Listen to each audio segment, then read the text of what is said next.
राधानगरी तालुक्यातील दाजीपूर, ओलवन, बांबर या परिसरासह वाकीघोल परिसर हा दुर्गम आणि अभयारण्य परिसरामध्ये वसलेला आहे. या परिसरामध्ये दूरसंचार सेवा सुरळीत व्हावी यासाठी BSNLचे 5 टॉवर उभारण्यात आलेत. मात्र या 5ही टॉवरना महावितरणची वीज जोडणी नाही. त्यामुळे सौर पॅनलद्वारे या टॉवरना वीज पुरवठा केला जातो.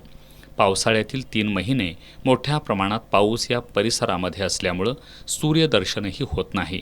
त्यामुळे BSNLची इंटरनेट सेवा आणि मोबाईल सेवा पूर्णपणे विस्कळीत होते.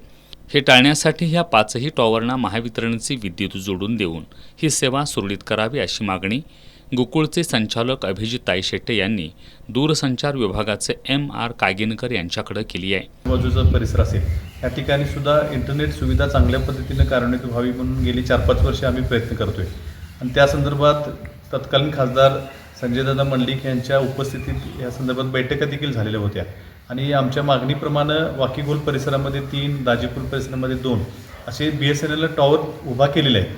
परंतु अशी परिस्थिती आहे की त्या ठिकाणी टॉवरला जे MSEBीचं कनेक्शन दिलं पाहिजे ते न देता फक्त सोलर पॅनलवर हे टॉवर कार्यान्वित केलेले आहेत आणि त्यामुळं खरं तर ह्या परिसरामध्ये पावसाचं प्रमाण इतकं असते की ते 3-4 महिन्यात सूर्यदर्शन देखील होत नाही आणि अशावेळी सोलर पॅनलवर हे टॉवर कार्यान्वित होणं शक्य नसल्यामुळं आम्ही BSNLकडं पुन्हा एकदा हे टॉवर MSEBीचे कनेक्शननं जोडावेत.